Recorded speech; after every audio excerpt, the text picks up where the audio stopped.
fillojnë aty. Fillimisht, a je ti filmmaker i provincës? Besoj që po nga filma që i kam realizuar, sepse e shoh unë vjen nga edhe Farmers Blue për shembull.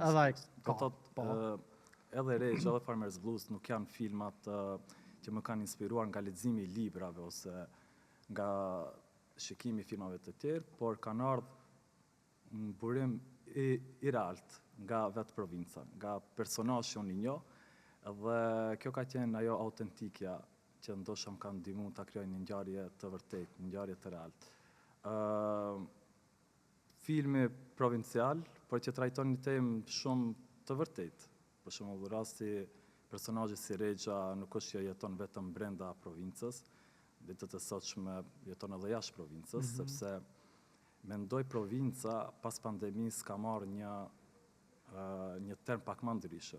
Ndoshta u bërë një fshat më global i gjithë vendi, se pandemia e ndryshoi shumë. Gradualisht do thotë u shkrin kjo krahasimi fshat dhe qytet. Se më herët, unë e di vetë si ka qenë jeta para pandemisë, ose para luftës, dhe pas pandemisë dhe pas luftës. Me të vërtet ka qenë pengesë shumë e madhe të jetuarit në provincë. Se nuk e pas, po flas sikur artist, nuk e pas mundësi të shëtitësh, të shikosh filma, të diskutosh me njerëz për filmin, kurse pandemia na ndryshoi këtë konceptin e provincës, ku gjithçka u bë online. Ku ne vazhduam të bëjmë festivalet online, ne vazhduam të aplikojmë online, ne vazhduam edhe të shikuarit e filmave të bëjmë një grup online. Dhe kjo na mundsoi që edhe një person që jeton në provincë nuk kishte pengesë, do thotë më provinca si gjeografi.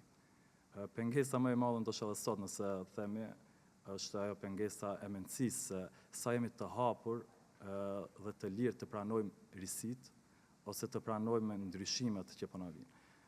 Sot, për shembull në të kaluar, nëse një person ka qenë më provincial ose një artist që nuk ka lexuar, ka qenë më pak i arsimuar ose ka parë më pak filma, ose s'ka pasur mundësi ku të shikon filmat, sot mendoj se rrezikohemi të jemi provincial nëse nuk pranojmë ardhjen e ChatGPT-s, nuk pranojmë inteligjencën artificiale, dhe automatikisht ne kundërshtojmë këtë ndryshimin e ri teknologjik,